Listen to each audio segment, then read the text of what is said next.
put a little bit of yellow on the one side of it.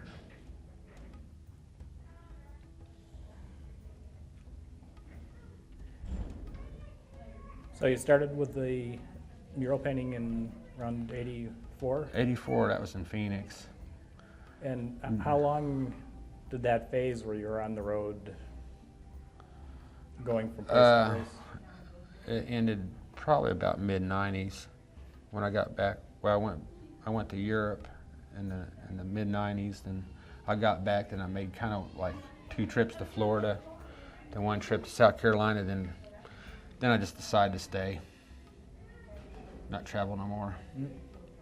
So it was approximately 10 years. That I stopped, yeah. I got tired of doing it, traveling like that. And where were you in Europe? I lived in the Netherlands, but I worked in France and in England, and went to Belgium. Spent a half a year in Italy. And you I've been all over Europe. Been to Spain and Palma, Majorca, and Corsica. And you supported yourself in Europe the same way? Artwork, yeah. Like the last time I lived in Europe, I lived in the Netherlands. I just got off the plane at Schiphol Airport, caught a train. I said, this looks like a good town. I stopped there in this little town called Aalsmeer. It's where they have the Bloom Violin, the world's largest flower auction. And talked to a few people. Next thing you know, I was living in a place, had my first job in 2 days. And that was also mural, or? Yes, it was Yeah. mural. It was at a cafe. It's a place called Cafe Yopa. It's in Aalsmeer.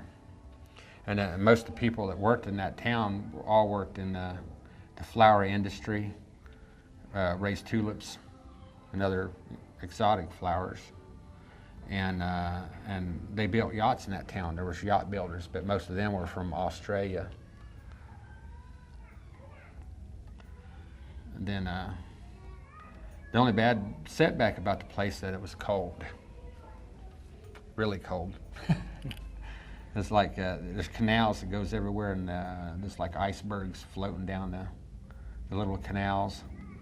And I knew it was really cold, and plus when you get in from riding your bicycle, everybody rode bicycles around there, and you get home from somewhere, and it being January, and you look in the mirror, and your eyelids and your eyelashes and your eyebrows will be coated with ice, and you have to go through the few-minute thaw.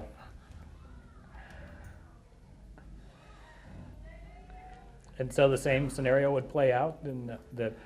Yeah, I do. Or? I do the one job, then other people, hey, can you do this? And you go through a cultural shock when you do like that, especially when you go overseas, because most of the mentality of the people in Europe hates Americans. So you got to kind of show them that they're wrong. You're not a bad person. Then once they get to know you, then they get a whole different attitude about what they're led to believe. See, they're being brainwashed just like they do everywhere else. Mm-hmm. And this gives them a different perspective that, these people ain't, mean or bad, or they're not arrogant like I thought they would be. And gives them a different picture. But their first impression was,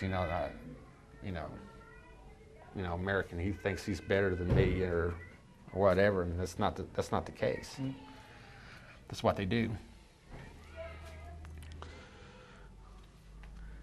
So then English people kind of neat, and just every culture is different, but people are basically the same. They're gonna think one way until somebody shows them different. Mm-hmm. It's such an easy world to be prejudiced because of propaganda or being raised a certain way, and basically all prejudicism is basically it's fear of not understanding somebody else.